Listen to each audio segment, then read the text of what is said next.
பள்ளி மாணவிக்கு நடந்த பாலியல் தொல்லை பற்றி புகார் அளிக்காத தலைமை ஆசிரியர் தாக்கல் செய்த மனு தள்ளுபடி செய்யப்பட்டுள்ளது. இதனை அண்மை செய்தியாக பார்த்து வருகிறோம். இது பற்றிய விரிவான தகவல்களை வழங்குவதற்காக நமது செய்தியாளர் செந்தில்குட்டி இணைந்திருக்கிறார். செந்தில்குட்டி, கூடுதல் விவரங்களை பதிவு பண்ணுங்க.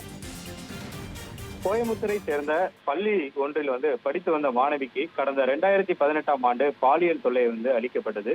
இந்த சம்பவம் தொடர்பாக அதிகாரிகளுக்கு தகவல் தெரிவிக்கவில்லை என கூறி இது தொடர்பாக அந்த பள்ளியின் தலைமை ஆசிரியராக பணியாற்றும் மீது வழக்கு பதிவு செய்யப்பட்டது.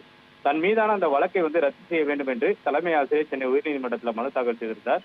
இந்த மனுவானது நீதிபதி வேல்முருகன் முன்பாக விசாரணைக்கு இன்று வந்தது. அப்போது 2018ஆம் ஆண்டு நடந்த சம்பவம் தொடர்பாக 3 ஆண்டுகளுக்கு பின்னர் தனக்கு எதிராக வழக்கு பதிவு செய்யப்பட்டிருப்பதாக அந்த பள்ளியினுடைய தலைமை ஆசிரியர் தரப்பில் வாதம் வைக்கப்பட்டது.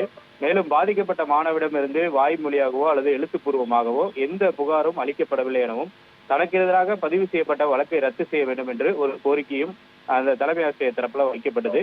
இந்த வாதத்தை ஏற்க மறுத்த நீதிபதி பள்ளியின் காவலர் என்ற முறையில் அனைத்திற்கும் தலைமை ஆசிரியர் தான் பொறுப்பேற்க வேண்டும் என்று தெரிவித்தார். சம்பவம் தொடர்பாக குழந்தைகள் நல அதிகாரி உள்ளிட்டோரிடம் புகார் அளிக்காதது தவறு என தெரிவித்து அவருடைய தலைமை ஆசிரியருடைய மனுவை தள்ளுபடி செய்து நீதிபதி உத்தரவிட்டிருக்கிறார்கள். நிவேதிதா, உங்கள் விரிவான தகவல்களுக்கு நன்றி செந்தில்குட்டி.